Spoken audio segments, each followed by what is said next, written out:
जी अस्सलामुअलैकुम वरहमतुल्लाह। अल्लाहुम्मा सल्ली अला मुहम्मद व आले मुहम्मद। दरूदो सलाम मोहम्मद व आले मुहम्मद की ज़ात पर।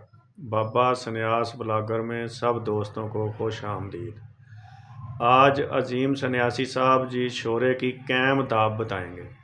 बिस्मिल्लाहिर्रहमानिर्रहीम। अस्सलाम वालेकुम मेरे सब दोस्तों भरावां नूं ਜਿਹੜੇ कोई माड़ा मोटा कीमिया का मेरे वांगू टुटा भजा शौक रखते हैं जी। गल गौर नाल सुन लिया जे, बार बार इनू रिपीट करके सुन लिया जे। जनाबे अली एक पाइया कलमी शोरा लैना और 1 किलो हरमल लैनी, एक और रख लैनी है। एक पाइया फरकड़ी फुल कर लैनी है तो 1 पाइया अक का दुध उहदे चो के तो फिर उन्होंने फुल कर लेना, ये भी कोर रख लैनी है। ये हरमल दियाँ चुटकियां दे नाल ये पगला लेना। हरमल दियाँ चुटकियां मारनियां ने तो एक चुटकी उहदी मारनी है जी फरकड़ी जिहदे चक का दुध पाया, उहदी भी चुटकी मारती जानी है।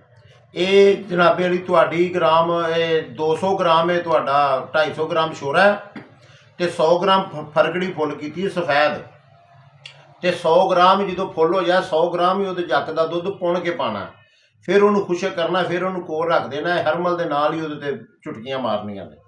हरमल जिथे उन्नी देर तक हरमल मारी होनी है जिन्नी देर शोरा जम नहीं जाता तेज़ अग ते। अल्लाह की मेहरबानी नाल जदों तुहाडा जम जाए हल्का सबज कलर का बनेगा, ठीक है जी।